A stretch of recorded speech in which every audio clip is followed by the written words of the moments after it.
अस्सलाम वालेकुम friends, radish tech YouTube channel में खुशामदीद। फ्रेंड्स, आज की वीडियो में हम एचपी लैपटॉप की बैटरी की डीअसेंबलिंग और असेंबलिंग करेंगे। इस बैटरी की कितनी आसानी से या मुश्किल से हम असेंबलिंग और डीअसेंबलिंग कर सकेंगे, वीडियो में आखिर तक आप हमारे साथ रहें।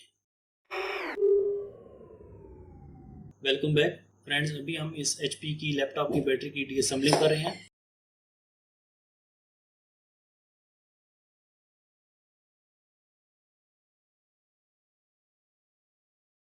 जैसे कि आपने देखा है कितनी आसानी से और कितनी जल्दी हमने इसकी डीअसेंबलिंग कर ली है। ये इसमें यहाँ पर लॉक बने हुए हैं। इसकी डीअसेंबलिंग इस वजह से आसानी से हो गई है क्योंकि इसमें गम नहीं लगी हुई थी।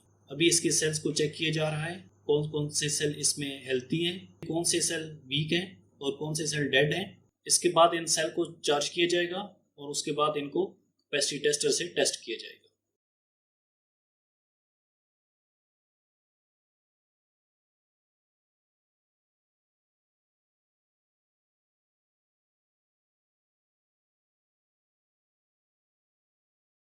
इस वीडियो में सिर्फ आपको बैटरी की डीअसेंबलिंग और असेंबलिंग का तरीकाकार बताया गया है।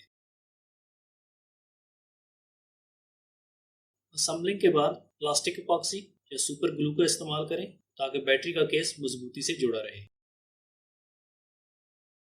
फ्रेंड्स, एक नई वीडियो के साथ दोबारा हाजिर होंगे। Thanks for watching. अगर आप हमारे चैनल पर नए हैं तो चैनल को सब्सक्राइब करने के साथ साथ बेल आइकन पर भी क्लिक करें। वीडियो को लाइक करने के साथ साथ शेयर भी करें। वीडियो आपको कैसी लगी है या फिर आपका मजीद कोई क्वेश्चन है तो उसके लिए आप हमें कमेंट्स कर सकते हैं। मिलते हैं एक नेक्स्ट वीडियो में। Thanks for watching.